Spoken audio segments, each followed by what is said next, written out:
everybody, welcome to another AWAP Wednesday.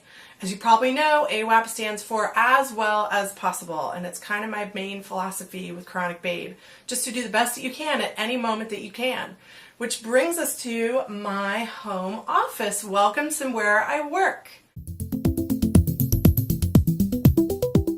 Because I'm getting a lot of questions about running your own business. So I want to try to answer one of those questions right now, and we're probably going to do a lot more of these videos in the future.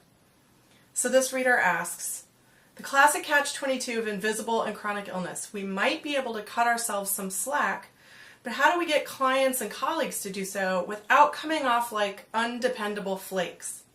By the way, I don't mind being known as a happy-go-lucky and upbeat flake, but I draw the line at undependable flake. Okay, I love that she has standards. This is a great question for us chronic babes. You know, running your own business from home can be a really wonderful alternative to working a 9-to-5 job. It's a big part of why I became a freelance writer. But it brings with it many of its own challenges that don't really come along with a 9-to-5 job. Okay, so this reader asks, how can I be more dependable? Which is a great question.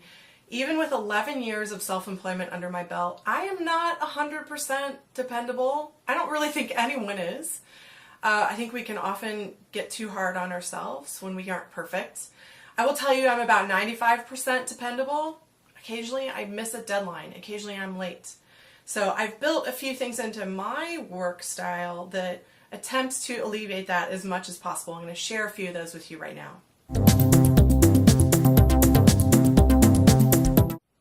So the first thing I do is I build cushions into my deadlines. A good rule of thumb for me is about 3 to 5 days, just tacked on to the end of a deadline schedule.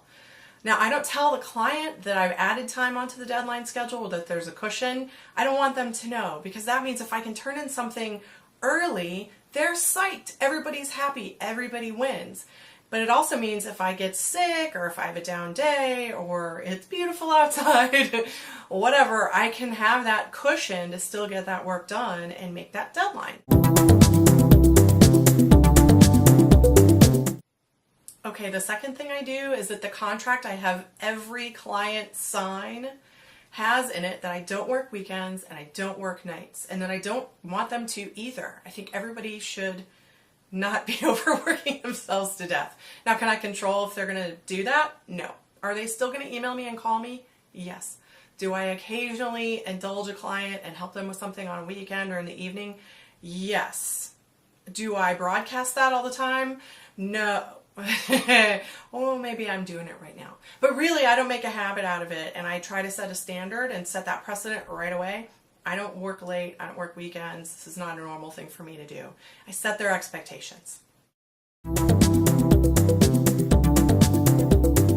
Okay, the third thing is that when I screw up, I own up and I apologize right away, and I try to make it right. I do everything I can to make it right. That might mean building time into the schedule next time so I definitely don't meet the next deadline. It could be sending them a handwritten apology note. I make a big effort to make good when I screw up. Now, getting sick is not the same thing as screwing up. I want to be really clear about that. I'm not blaming myself if I get sick, or I'm certainly not blaming you either. So let's talk about what happens when you get sick and then you miss a deadline. When I get sick and it causes a delay in a project, I'm very upfront with my clients about it right away. I send them an email or I give them a call. I let them know what's going on, and I tell them when they can expect the draft from me. Even if it's a little late, I give them a date so they know when it is coming. Now, most of my clients I've worked with for a long time, and so they know that I'm very trustworthy. So if I have to go off the grid for a day or two, that's okay. They will understand. They know that we're human and everyone gets sick sometimes.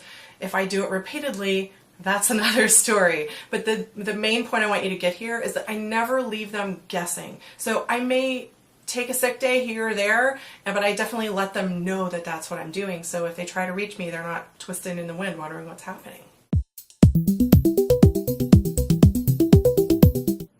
If you find yourself frequently missing deadlines or meetings, then your business model may not be right for you.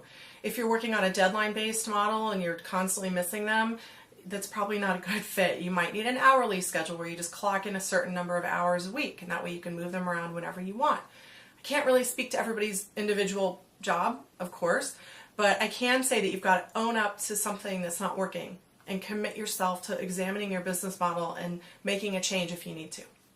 So if you're a repeat offender and my other advice isn't helping and you know it's time to evaluate your business model and make a big shift, I highly recommend getting a business coach.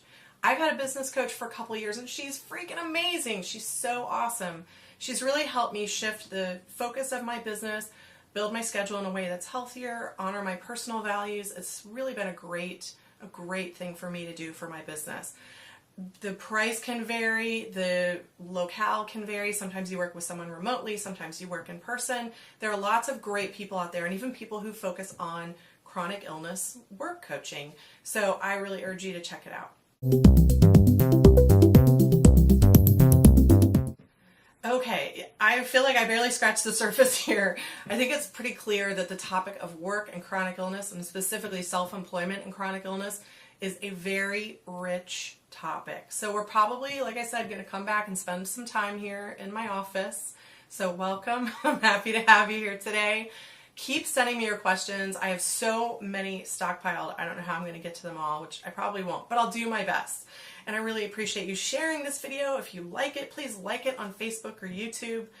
If you know somebody who might benefit from it, please share it with them. If you disagree and you think I'm a dum-dum, I mean, be nice, but tell me in the comments below.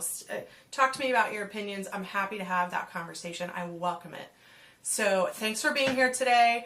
Until next week, I hope you are AWAP. Beep. Blah. I'm not perfect. No one is. I don't think anyone is.